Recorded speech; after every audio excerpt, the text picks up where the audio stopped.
A jolt and then you'll die.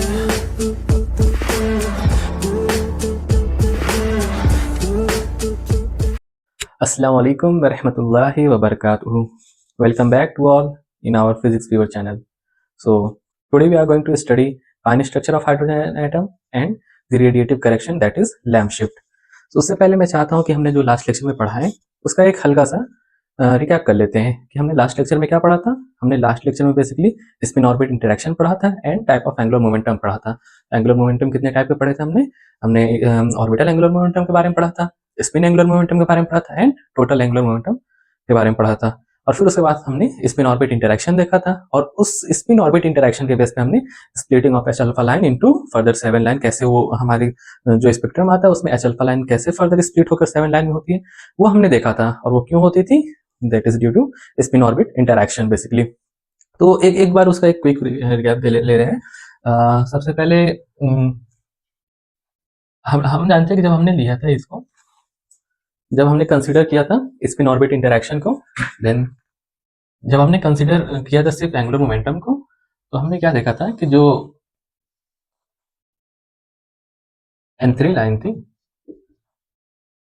N equal to 3 level के लिए वो split तो नहीं कह सकते बट क्या, एंड N इक्वल टू 2 जो थी वो 2 लेवल्स में हुई थी, L is equal to 0 and L is equal to 1, L is equal to 0, L equal to 1 and L equal to 2।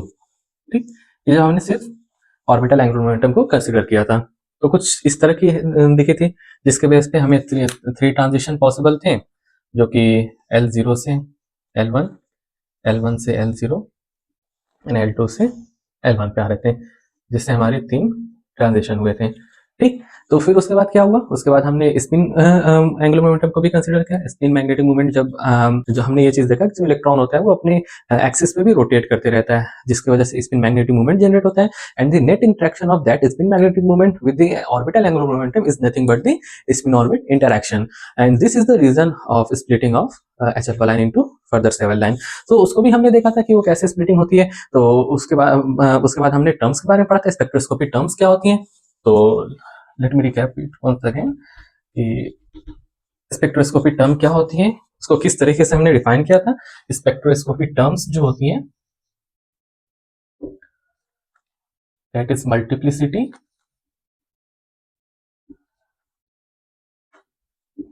कुछ इस तरीके से हमने लिखा था। फिर उसके बाद L value and then J value, J is nothing but total angular momentum. ठीक, ये मल्टीप्लिसिटी ये हमारे स्पेक्ट्रोस्कोपी टर्म्स होते हैं। Multiplicity is nothing but the possible spin state then any system can have, it is the maximum और the possible spin state then any system can have. तो इसके जो फॉर्मूला था मल्टीप्लिसिटी का क्या था, वो 2s प्लस 1। ठीक है, 2s प्लस 1 इसे मल्टीप्लिसिटी कहते हैं। और हम जानते हैं कि हाइड्रोजन में जो स्पिन होती है वो क्या होती है, हाइड्रोजन में एक ही इलेक्ट्रॉन होता है तो उसकी स्पिन क्या होगी, हाफ होगी। ठीक, हाइड्रोजन की स्पिन क्या थी, हाइड्रोजन इलेक्ट्रॉन की स्पिन क्या थी, हाफ थी। तो इसकी मल्टीप्लिसिटी क्या हो गई थी हमारी, 2 into half plus 1 that is 2। ठीक, तो अब इसके बेस पे जो भी हमारे टर्म्स आए थे, जो हमारे टर्म्स कौन कौन से आए थे, हमने लिखा था doublet S half, doublet P half, doublet P 3/2, doublet D 3/2 and doublet D 5/2। तो ये सारे टर्म्स मुझे उम्मीद है कि आप लोग को क्लियर हो गए होंगे कि कहाँ से बने थे। इसमें डबलेट क्या है, doublet is nothing but the multiplicity. S क्या है, S is the L value that is this one. L अगर 0 है तो एस होगा, एल अगर 1 है तो पी होगा, एल अगर 2 है तो डी होगा एंड एल अगर 3 है तो एफ होगा। And this is the J value that is half half और 3/2। तो ये भी मैं वहां पर बहुत अच्छे से बताया था आपको कि कैसे जे वैल्यू आ रही है। J is something L plus minus S कह सकते हैं हम, जो कि एल की जे की वैल्यू जो होती है टोटल एंगुलर मोमेंटम की, ये वेरी करती है एल प्लस। एक बार हमने एल को प्लस के साथ किया, एक बार एल माइनस एस किया, तो इससे हमें जे वैल्यू मिल गई थी। ठीक है, तो ये स्पेक्ट्रोस्कोपी टर्म्स है इस तरीके से आई थी। और फिर हमने वो स्प्लिटिंग, फिर जब हमने टर्म्स देख लिए थे कि जो n equal to 3 energy level था वो फर्दर 5 में स्प्लिट होता था और जो n इक्वल टू 2 था वो फर्दर 3 में स्प्लिट होता था, और उनके बीच की टोटल जो हमने पॉसिबल ट्रांजिशन देखे थे वो 7 आई थी, और वही रीजन था वो पॉसिबल जो ट्रांजिशन हमें 7 मिली थी, वही रीजन था हमारी जो स्पेक्ट्रम में एच अल्फा लाइन थी वो ब्रेक होकर 7 आती। अब मैंने ये भी बताया था कि प्रैक्टिकली हमें वो 7 लाइन दिखती नहीं है। प्रैक्टिकली अगर हम बहुत हाई रिजोल्यूशन इंस्ट्रूमेंट भी यूज करें तब भी हमें hardly 4 to 5 spectral line observe कर सकते हैं, but theoretically it is possible that, या थ्योरेटिकली इट इज गिवन कि वहां पर 7 स्पेक्ट्रल लाइन होती हैं। सो आज हम उसी कॉन्सेप्ट को और आगे प्रोसीड करते हैं। सबसे पहले हम पढ़ते हैं what is fine structure. So our next topic is fine structure. So जो डिस्कशन हमने लास्ट टर्म में किया वो बेसिकली फाइन स्ट्रक्चर का ही डिस्कशन था। Fine structure is nothing, we can say that the splitting of the spectral line into the distinct component और distinct line is nothing but the spectral fine structure. Fine structure can be defined as the splitting of spectral line into distinct components. तो हमने ये चीज देखा था, जो हमने last lecture में ही देखा था कि जो हाइड्रोजन की एच अल्फा लाइन थी वो उसको हमने फर्दर जो स्प्लिटिंग देखी थी उसी स्प्लिटिंग को ही बेसिकली फाइन स्ट्रक्चर कहते हैं। पहले जो स्ट्रक्चर कंसीडर किया जा रहा था, बोहर ने क्या कहा था, बोहर का मानना था कि जब ट्रांजिशन हो रही है N3 से N2 में तो एक लाइन आनी चाहिए, बट हमने जब हाई मतलब जब हमारा इंस्ट्रूमेंट का रिजोल्यूशन इंक्रीज हुआ हमने ऑब्जर्व किया तो हमें 3 लाइन ऑब्जर्व हुई। फर्दर जब हाई रिजोल्यूशन से हम ऑब्जर्व किए तो वो हमें 5-6 लाइन ऑब्जर्व हुई, बट थ्योरेटिकली फिर उसको दिया गया कि ये 5-6 नहीं होती है बल्कि ये 7 लाइन होती है। थ्योरेटिकली वो दिया गया था। So which was distinct component which is observed under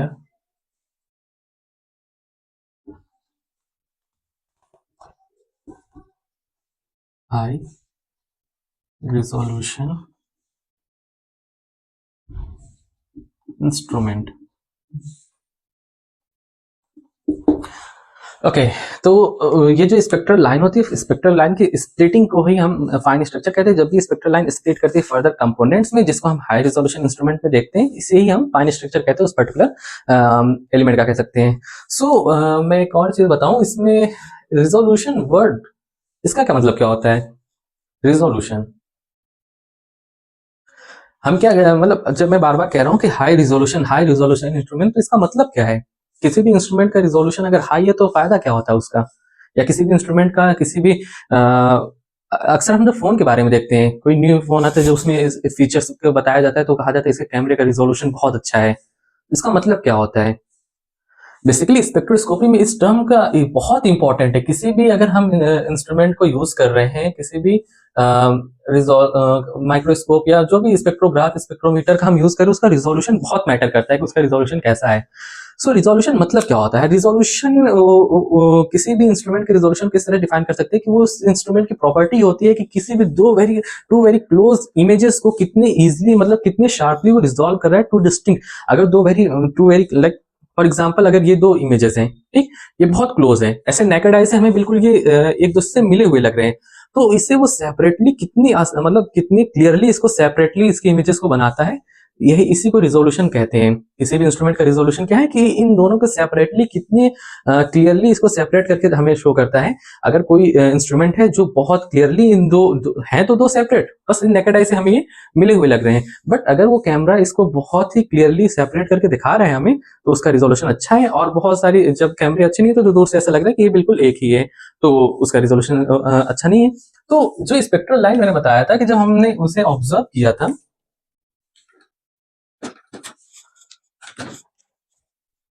hydrogen के स्पेक्ट्रम को जब हमने ऑब्जर्व किया था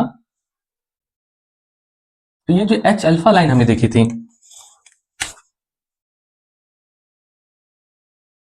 जो कि थिक रेड कलर की जनरली होती है, दिखाया जाता है, तो ये जो एच अल्फा लाइन थी हमारी, ऐसे नेकेड आई से तो हमें ये सिंगल लाइन दिख रही है, लाइक नेकेड आई से नहीं, जब हम ऐसे देख रहे थे बहुत लो रिजोल्यूशन के इंस्ट्रूमेंट से, तो हमें ये सिंगल लाइन दिख रही थी। बट फर्दर जब हमने इसको देखा थोड़ा हाई रिजोल्यूशन इंस्ट्रूमेंट में, तो हमें ये 3 लाइन दिखी थी, ठीक, जो ऑलरेडी मैंने डिस्कस किया है। और जब when we observe it in very high resolution instrument, तो हमने क्या देखा कि ये 3 ना होकर के 4 से 5 लाइन तो हमने ऑब्जर्व कर ली थी, बट थ्योरेटिकली ये चीज बताएगी कि ये सिर्फ 4 से 5 लाइन नहीं है, बल्कि ये टोटल 7 लाइनें हैं। ठीक, तो ये चीज तो थ्योरेटिकली हमें पता चल गया।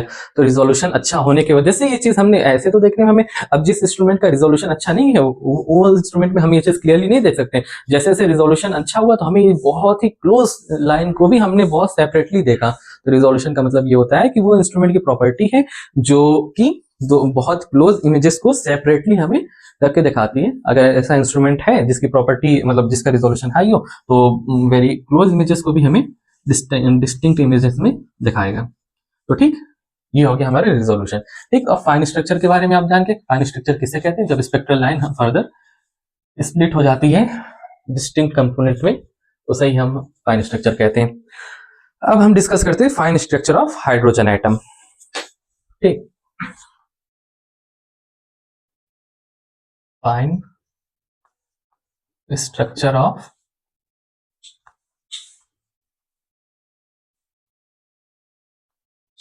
Hydrogen and hydrogen like atom.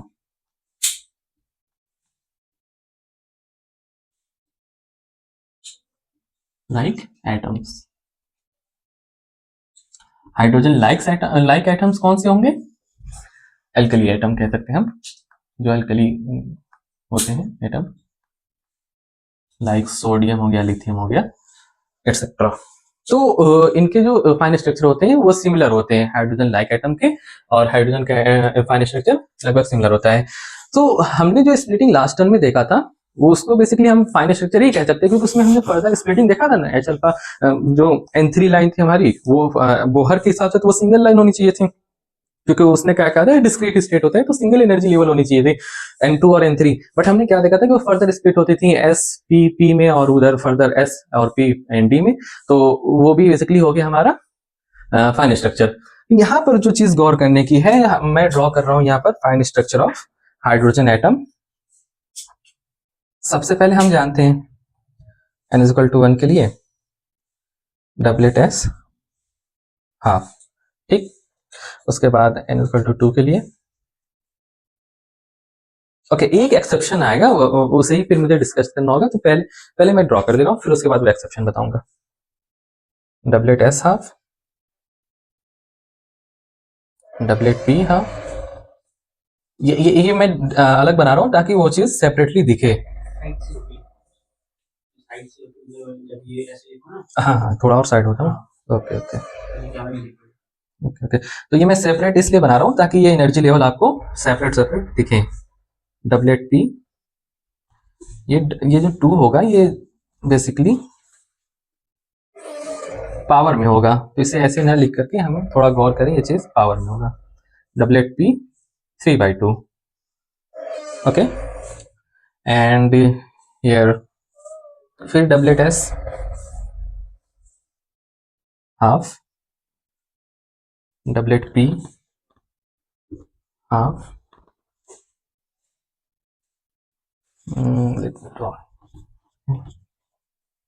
फिर यहाँ आता है डबलेट S हाफ,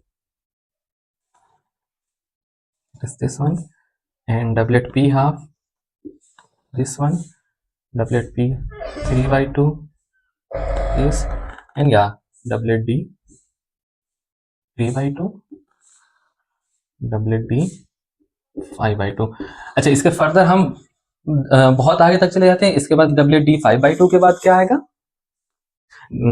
आप इसके बाद बताइए क्या आ सकता है? F आएगा, ऑफ कोर्स F आएगा। तो doublet F 5/2, doublet F 7/2, F के बाद G, doublet G 7/2, doublet G 9/2।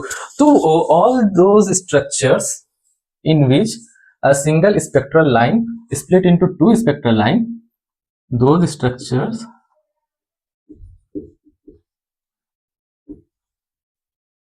in which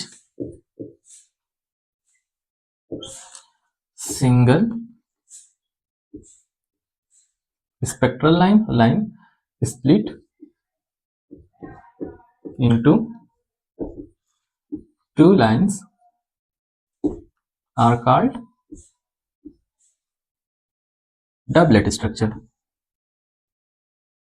ठीक, doublet structure. So all those structures in which the single line is split into two line are called doublet structure. तो इसमें आप देख रहे हो जितनी भी हम अभी n इक्वल टू 1 के लिए ये लाइन हमारी है n इक्वल टू 2 के लिए, और ये हमारी है स्प्लिटिंग n इक्वल टू 3 के लिए। फिर वैसे मैंने कहा n इक्वल टू 4 में आपका f आ जाएगा, n इक्वल टू 5 में आपका g इंक्लूड हो जाएगा। फिर जैसे जैसे हम ऊपर जाते रहेंगे एक नई शेल उसमें ऐड होती रहेगी, ठीक है। तो ये चीज तो हमारी बहुत ऊपर तक जा सकती है। तो ये हमारा हुआ basically fine structure of hydrogen atom. अब एक चीज और मुझे डिस्कस करनी है। फर्स्टली डिराक ने एक थ्योरी दी थी। डिराक ने ये कहा था कि two energy state which have same J value will have same energy and those energy state will known as degenerate state।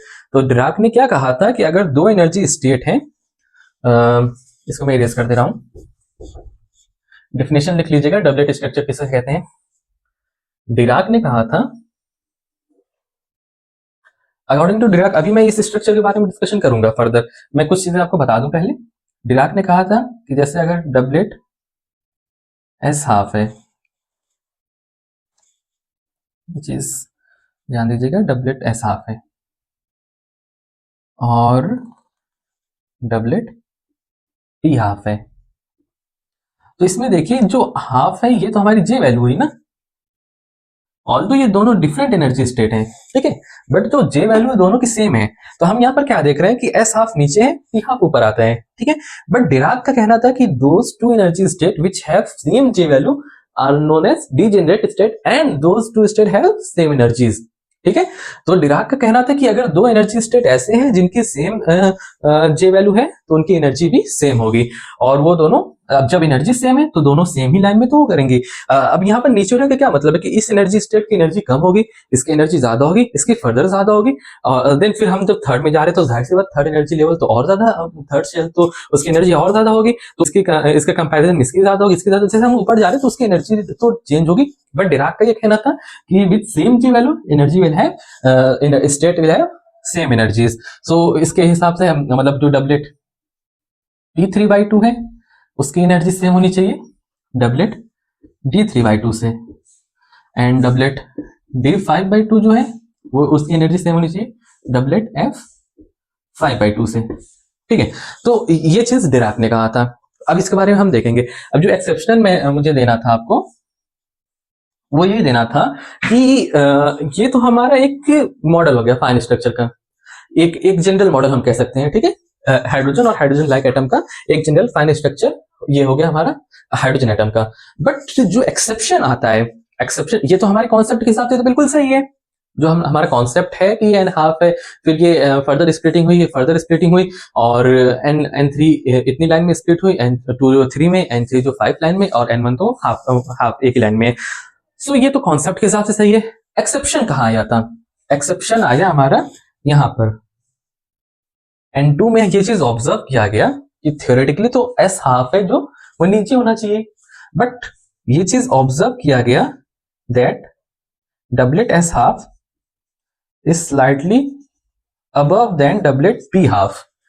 इसमें भी n3 में भी ये चीज ऑब्जर्व किया गया कि डबलेट s हाफ जो है is slightly above than doublet p half.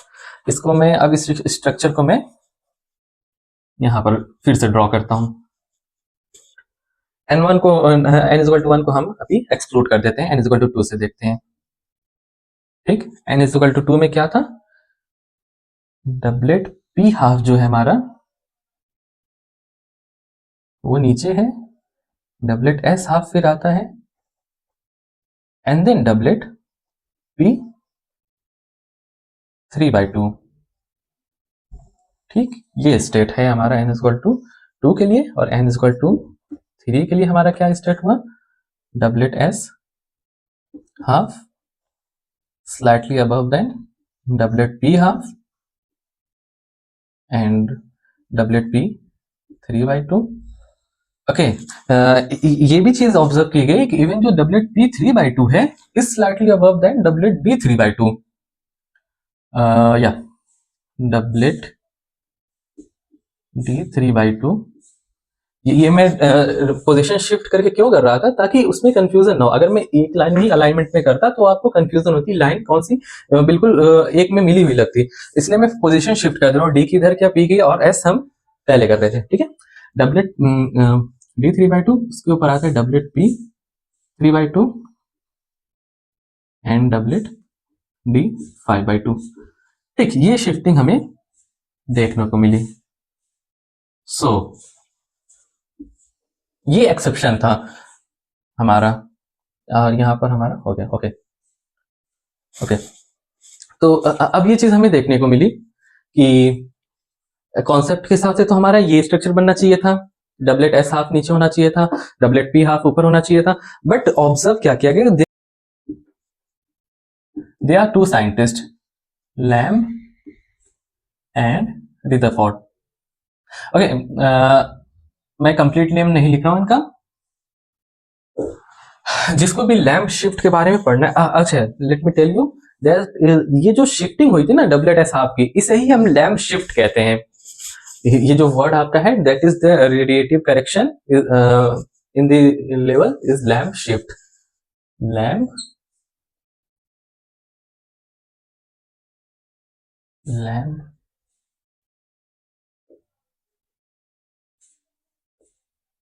Shift. Okay, so they are two scientist, Lamb and Rutherford. ये जो पूरी लैम्प शिफ्ट के बारे में जो बहुत अच्छे से बुक में दिया हुआ है, वो है हैकेन एंड वुल्फ की बुक, जो मैंने आपको सिलेबस बताते वक्त मैंने बताया था कि there is a book named as molecular spectroscopy और just atomic and molecular spectroscopy by Haken and Wolf. तो उसमें आप चेक करिएगा, ये स्टोरी आपको पूरी उसमें मिलेगी, by Haken and Wolf. Physics department के सेमिनार लाइब्रेरी में है, एटॉमिक एंड मॉलिक्यूलर स्पेक्ट्रोस्कोपी, वो बुक का नाम है, by Haken and Wolf. Okay, तो हमने क्या देखा कि जो हमारे डबलेट एस हाफ था is slightly shifted above than doublet P half and या। तो हुआ क्या कि लैम्ब और शिफ्ट जो लैम्ब एंड रिदरफोर्ड दो साइंटिस्ट थे, they observe in 1947 and they said that even the Dirac theory does not completely true, like even the Dirac theory states that the two different states which have same G value are known as degenerate state, and those two states will have same energies. But they observe that, Lamb and Rutherford observe that even there are two states like doublet S half and doublet P half, but they are not degenerate state, and there is a shift between their energy.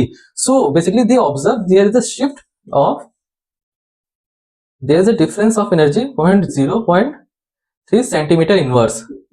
इनकी energy level में इतनी distance की shift थी, 0.03 centimetre inverse, which is the 10% of energy difference between them. 10% energy of the energy difference between those energies, 10% energy of their energy difference. Okay, तो ये जो shift था ना, ये जो इनके बीच की एनर्जी डिफरेंस थी, उसकी 10% लाइक एनर्जी ये थी 0.3 सेंटीमीटर, जो कि doublet S half doublet P half से 0.03 सेंटीमीटर इनवर्स ऊपर थी। और यहां पर जो मैंने बताया था कि डबलेट पी हाफ जो है, doublet P 3/2 is slightly above than doublet D 3/2। ये एनर्जी लेवल है डबलेट डी, फिर से मुझे इधर बनाना चाहिए। ये चीज आपने समझे, ये जो एनर्जी डिफरेंस है ये बेसिकली कितनी है, 10% of the energy difference between those two levels, ठीक है। सो एक और चीज मैंने बताया था कि जो डबलेट पी 3/2 है, is also slightly above than doublet D 3/2, और ये जो होगी ये 0.2% होगी between the energy difference between those two level. उसके एनर्जी डिफरेंस में उनके एनर्जी लेवल के बीच में जितनी एनर्जी होगी, उसकी 2% एनर्जी जो होगी उस एनर्जी से ये अबव होगी। Okay, so this basically this shifting of energy level above this energy level are known as Lamb shift. Doublet P half से ऊपर doublet S half, doublet P half से ऊपर डबलेट एस हाफ। ये जो shifting हुई energy level की ना, इसे ही लैम्प शिफ्ट कहते हैं। सो लैम्प शिफ्ट क्या था बेसिकली, मैंने बताया कि दो साइंटिस्ट थे, Lamb and Rutherford. They observe that even the Dirac theory does not completely true. And according to Dirac theory ये कहा जाता था कि दो different energy state with same J value will have same energy, and those state will called degenerate state. But they observe that although doublet S half and doublet P half have same J value, but instead of that they will not degenerate state, and their energy difference, there is a energy difference between those two levels. Okay, so ये दो energy state degenerate state नहीं है, but इनमें थोड़ा सा इनकी energies में difference है. So the shifting of that and the doublet S half above doublet P half is lamp shift. So अच्छा, अब इसका रीजन क्या था, रीजन जान लेते हैं. What is the reason behind lamp shift? Okay, and what is the reason behind lamp shift? So first of all let me erase this, फिर मैं बताता हूँ. तो ये चीज आपको समझना है कि लैम्प शिफ्ट होता क्या है. लैम्प शिफ्ट क्या होता है कि जो हमने क्या देखा कि डबलेट एस हाफ जो स्टेट थी, एनर्जी स्टेट, वो तो हमारे कॉन्सेप्ट के हिसाब से तो नीचे होनी चाहिए थी, या फिर डिराक थ्योरी के हिसाब से अगर देखा जाए तो डबलेट एस हाफ और doublet P half same energy state होनी चाहिए थी, डिजेनरेट एनर्जी स्टेट होनी चाहिए थी, क्योंकि उनकी जे वैल्यू सेम हुई थी. बट रदरफोर्ड एंड लैम्प ने ये चीज ऑब्जर्व किया था कि सेम जे वैल्यू होने के बावजूद भी जो doublet S half energy state है और doublet P half energy state है, उनके बीच में एक एनर्जी डिफरेंस आ रहा था, जो कि 0.03 सेंटीमीटर इनवर्स का एनर्जी डिफरेंस था उनकी एनर्जीज के बीच में. यहाँ पर डिराक थ्योरी को लाइक वहां पर कॉन्ट्रडिक्शन हो गया, क्योंकि डिराक कह रहा था कि डिराक के हिसाब से था कि अगर दो डिफरेंट एनर्जी स्टेट है और उनकी जे वैल्यू सेम है तो उनकी एनर्जी सेम होंगी. So that is basically lamp shift. तो उसका रीजन क्या था? तो reason, so write it, the radiative correction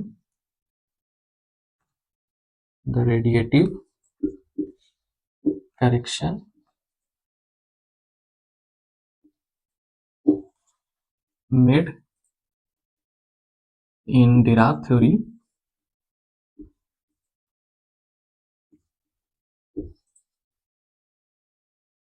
is known as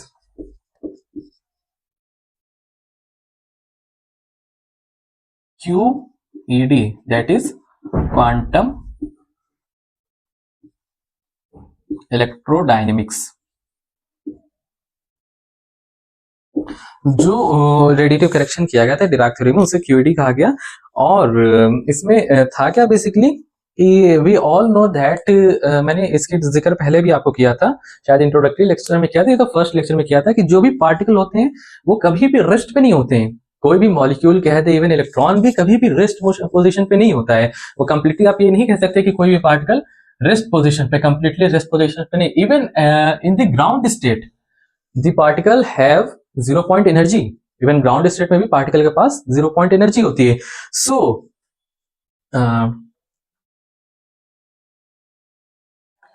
एक फिगर मैं ड्रॉ कर रहा हूं.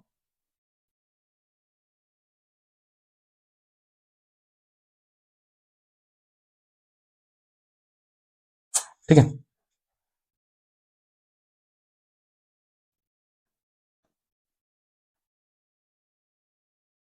यहाँ पे मैं एक्सप्लेन करूंगा कि मैंने ये चीज क्यों ड्रॉ किया है. ये ट्रेजेक्टरी है इलेक्ट्रॉन की, और ये तो हो गया हमारा न्यूक्लियस. ठीक. सो एज आई सेड कि कोई भी पार्टिकल कभी भी कंप्लीटली रेस्ट पोजीशन पे नहीं होता. There is always a 0 point energy. So 0 point energy जिसका फॉर्मूला होता है 0 point energy which is h omega by 2. So even in the ground state, in the first like this state, the electron continuously smear out its position, continuously changes its position due to vacuum fluctuation. The reason behind lamp shift is that even the particle has 0 point energy, and with this energy जो electron है वो अपनी positions को continuously change करते रहता है. Electron जो है वो कुछ इस तरह का मोशन करता है जो कंटिन्यूअसली अपनी पोजीशन को चेंज करते रहता है due to with this 0 point energy.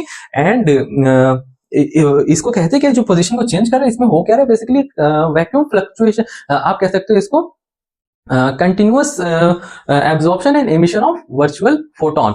ये जो इलेक्ट्रॉन यहाँ पर है, अगर ये इस तरह का मोशन कर रहा है तो ये क्या कर रहे हैं, ये इट कंटिन्यूअसली एब्जॉर्बिंग और इमिटिंग वर्चुअल फोटोन। अब वर्चुअल फोटोन क्या है, ऐसा कोई रियल फोटोन नहीं है। अगर रियल फोटोन निकलता तो हमें लाइट दिखती ना। फोटोन क्या है, फोटोन बेसिकली वो यूनिट ऑफ लाइट है, जो पैकेट ऑफ लाइट होती है जो सन से हम लाइक इंसिडेंट करती है, तो जो पैकेट ऑफ लाइट को हम फोटोन कहते हैं। तो ये जो इलेक्ट्रॉन है ये कंटिन्यूअसली वर्चुअल फोटोन इमिट कर रहा है। अब जब वर्चुअल फोटोन अगर वो इमिट किया तो इलेक्ट्रॉन, जैसे हम जानते हैं कि जो इलेक्ट्रॉन होता है वो हायर स्टेट में जब जाता है, फर्स्ट एज्यूम करिए कि जो इलेक्ट्रॉन है वो ग्राउंड स्टेट में है, ठीक। अब इसे ये एनर्जी 1 लेवल है, ये एनर्जी 2 लेवल है, ठीक है। अब इलेक्ट्रॉन को फर्स्ट एनर्जी स्टेट से सेकेंड एनर्जी स्टेट में जाना है, तो अगर उसने कोई फोटोन एब्जॉर्ब किया, इसकी एनर्जी इंक्रीज हुई, वो हायर स्टेट में चला गया, ठीक। अब फिर वहां से जब ये इलेक्ट्रॉन जो है फर्दर ग्राउंड स्टेट में आए तो फोटोन वो रिलीज करेगा। सो ये प्रोसेस हुई क्या, फोटोन एक बार, इलेक्ट्रॉन एक बार ऊपर गया, एक बार वापस से ये ग्राउंड स्टेट में आया, तो इस प्रोसेस में फोटोन रिलीज हुआ। सो यहाँ पर भी इलेक्ट्रॉन क्या करता है कि कंटिन्यूअसली ये वर्चुअल फोटोन एमिट करता है, ऑब्जॉर्ब करता है। उससे क्या है कि फोटोन की जो इलेक्ट्रॉन की जो पोजीशन है वो कंटिन्यूअसली चेंज होती रहती है। इस प्रोसेस को the process of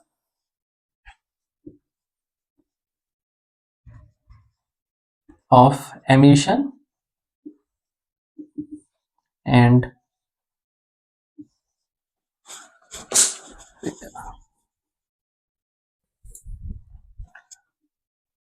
absorption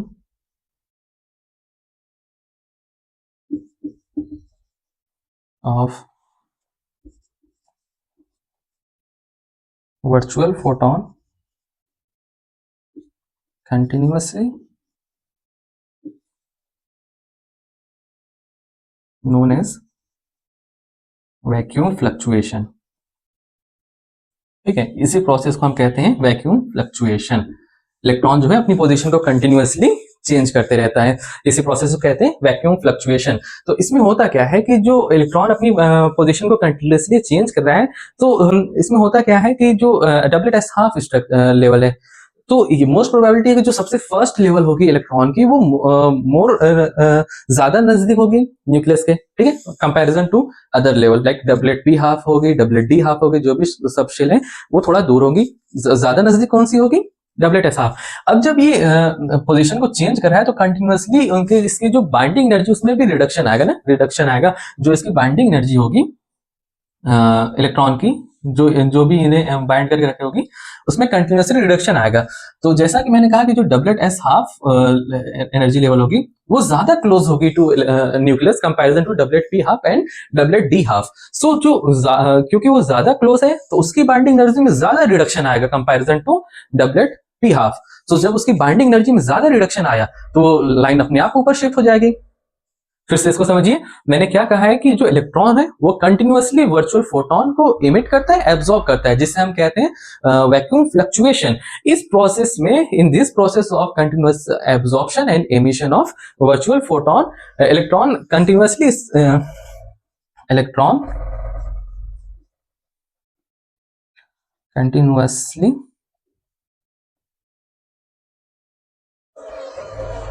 move out its position, वो कंटिन्यूअसली अपनी पोजीशन को चेंज करते रहता है। तो उससे होता क्या है, and hence in this process वो उसकी जो बाइंडिंग एनर्जी है कंटिन्यूअसली चेंज होगी ना। जब इलेक्ट्रॉन दूर होगा तो बाइंडिंग एनर्जी कुछ होगी, जब इलेक्ट्रॉन नजदीक होगा तो बाइंडिंग एनर्जी कुछ होगी। So the reduction in the binding energy will be larger in doublet S half comparison to doublet P half। तो जब doublet S half में ज्यादा रिडक्शन होगा बाइंडिंग एनर्जी में तो इसकी एनर्जी लाइक कम हो गई, तो ये शिफ्ट हो जाएगी above than doublet P half, ठीक है। तो जैसे जैसे इलेक्ट्रॉन वैक्यूम फ्लक्चुएशन की वजह से अपनी पोजीशन को चेंज करेगा तो उसकी बाइंडिंग एनर्जी में कंटिन्यूअसली चेंजेस आएंगे, रिडक्शन होगा। तो और हम जानते हैं कि जो डबलेट एस हाफ होगा वो ज्यादा क्लोज होगा न्यूक्लियस के comparison to doublet P half, क्योंकि हम जानते हैं कि जो हमने स्प्लिटिंग देखी थी, डबलेट एस हाफ पहले आता है फिर पी हाफ आता है ना। तो डबलेट एस हाफ न्यूक्लियस के ज्यादा क्लोज होगा तो इसकी बाइंडिंग एनर्जी ज्यादा रिड्यूस होगी, और जब इसकी बाइंडिंग एनर्जी ज्यादा रिड्यूस हो comparison to binding energy of doublet S half, sorry P half, so वो ज्यादा शिफ्ट हो जाएगा। तो this is the reason behind Lamb shift. अगर हम कहें कि मेन रीजन क्या है तो हम कह सकते हैं एक तो ये 0 पॉइंट एनर्जी जो इलेक्ट्रॉन के पास होती है जिससे वो कंटिन्यूसली वो वैक्यूम फ्लक्चुएशन करता है, और सेकेंडली ये रिडक्शन इन बाइंडिंग एनर्जी। तो ये मेन दो रीजन है इसके वैक्यूम फ्लक्चुएशन के, सॉरी लैम्प शिफ्ट के। और फिर लैम्प शिफ्ट किन किन चीजों पे डिपेंड करती है ये भी देख लेते हैं। यही लैम्प शिफ्ट को ही हम रेडिएटिव करेक्शन कहते हैं, जो आपके सिलेबस में लिखा हुआ था, रेडिएटिव करेक्शन ब्रैकेट में दिया हुआ था लैम्प शिफ्ट। ओके, तो अब लास्ट ये देख लेते हैं कि लैम्प शिफ्ट किस पे डिपेंड करते हैं। तो Lamb shift increases with z, जैसे जैसे एटॉमिक नंबर इंक्रीज करेगा लैम्प शिफ्ट क्या देखते हैं, Lamb shift depend to 1/n³ and Lamb shift जो है वो रिड्यूसेस विथ L value. तो Lamb shift will reduces with increase in L value. और डिपेंड्स, ये जो डिपेंडेंसी होती है डायरेक्ट प्रोपोर्शन कह सकते हैं आप, ये प्रोपोर्शनल है 1/n³ के। So it is all about lamp shift. तो हमने आज क्या देखा, हमने fine structure of hydrogen atom को देखा, उसमें कैसे स्प्लिटिंग होती है, स्प्लिटिंग को हमने देखा। वो स्प्लिटिंग तो हमने पहले लास्ट लेक्चर में ही डिस्कस कर ली थी कि कैसे 7 स्प्लिटिंग होती है। तो उस स्प्लिटिंग में मेन जो एक्सेप्शन हमें देखना था वो एक्सेप्शन था लैम्प शिफ्ट का, जो कि रेडिएटिव करेक्शन जिसे कहते हैं। लैम्प शिफ्ट में हमने क्या देखा है कि जो डबलेट एस हाफ स्ट्रक्चर था, डबलेट एस हाफ स्टेट था, उसे तो नीचे होना चाहिए था डबलेट पी हाफ से, बट डिराक थ्योरी ने ये कहा कि नहीं, दोनों सेम होंगे। जब दोनों की सेम जे वैल्यू है तो दोनों स्टेट डिजेनरेट स्टेट होंगे और दोनों की एनर्जी सेम होगी। बट फर्दर लैम्प और रिदरफोर्ड ने चीज ऑब्जर्व किया कि विद सेम जे वैल्यू उनकी एनर्जी में डिफरेंस चेंज आया था, शिफ्ट आया था 0.03 सेंटीमीटर का इनवर्स, 0.03 सेंटीमीटर इनवर्स का, और उसी शिफ्ट को उन्होंने लैम्प शिफ्ट कहा था। उसका रीजन भी हमने देखा। उसका रीजन में बेसिकली हमने वैक्यूम फ्लक्चुएशन का डिस्कशन किया एंड या 0 पॉइंट एनर्जी का डिस्कशन किया कि कोई भी पार्टिकल कभी भी कंप्लीटली रेस्ट पोजीशन पे नहीं होता है। हर पार्टिकल के पास हमेशा 0 पॉइंट एनर्जी होती है। उस एनर्जी से वो जो इलेक्ट्रॉन है कंटिन्यूसली अपनी पोजीशन को चेंज करता है, जिससे there is a reduction in binding energy. और क्योंकि डबलेट एस हाफ जो स्टेट है वो ज्यादा क्लोज है न्यूक्लियस के, तो उसकी बाइंडिंग एनर्जी में ज्यादा रिडक्शन आएगा, और उसकी बाइंडिंग एनर्जी में ज्यादा रिडक्शन होने की वजह से डबलेट एस हाफ जो स्टेट होगा वो शिफ्ट हो जाएगा ऊपर डबलेट पी हाफ के। So it is all about lamp shift and fine structure.